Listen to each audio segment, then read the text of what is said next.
ফাসেক ব্যক্তির প্রশংসা করার প্রসঙ্গে।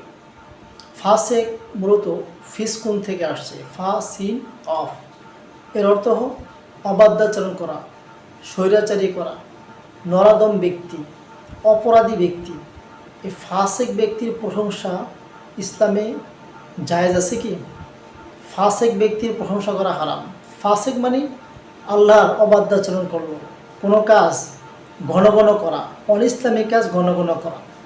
যেমন ধরুন, দাড়ি রাখা ওয়াজিব, দাড়ি কাটা কবিরা গুনাহ, বা ছোট ছোট করে দাড়ি রাখা সেটাও কবিরা গুনাহ। অর্থাৎ আল্লাহর অবাধ্যাচরণ বা আল্লাহর কোনো আইন অনিয়ম করাকে ফাসেক বলা হয়।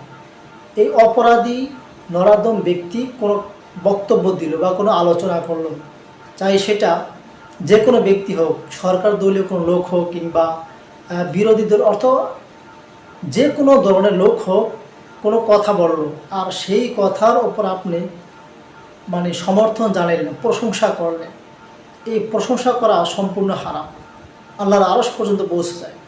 হাদিসে আছে যে কোনো ফাসিক ব্যক্তির প্রশংসা করা, ইদা মুদিহাল ফাসিকুন গজিবা রব্বাহ, গজব মানে গজব। যখন কোনো ফাসিক ব্যক্তির প্রশংসা করা হয় তখন আল্লাহ তাআলা ওই ব্যক্তির ওপর রাগান্বিত হন।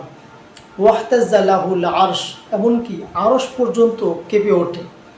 অর্থাৎ কোনো ফাসিক ব্যক্তির আপনি প্রশংসা করলেন, সে আপনার দলের হওয়ার কারণে কিংবা আপনার মতের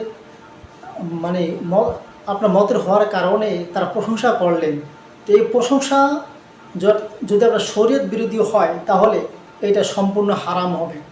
আপনি জানেন না আপনাকে কথা বলতেই বলছে কি, আপনারা যেন চুপ থাকেন। প্রশংসা করার মতো কি আর কোনো ব্যক্তি নেই? আপনি ফাসিক গুনাহগার ব্যক্তি প্রশংসা করবেন, চুপ থাকেন। প্রিয় ভাই, এরকম ফাসিক ব্যক্তির প্রশংসা করা যাবে না। ফাসিক ব্যক্তির প্রশংসা করা মানে কি ওই কাজের সমর্থন জানানো, ওই কাজটা পরোক্ষভাবে আপনি নিজেই করা।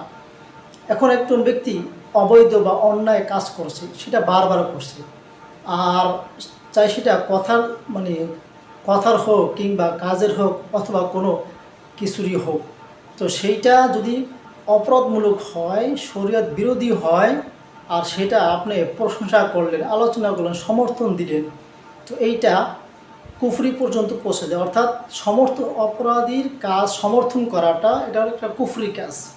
অতএব এই সমস্ত কাজ করা যাবে না, সমর্থন জানানো যাবে না। আপনি যদি না জানেন তাহলে চুপ থাকেন কিংবা অন্যদের কাছ থেকে জেনে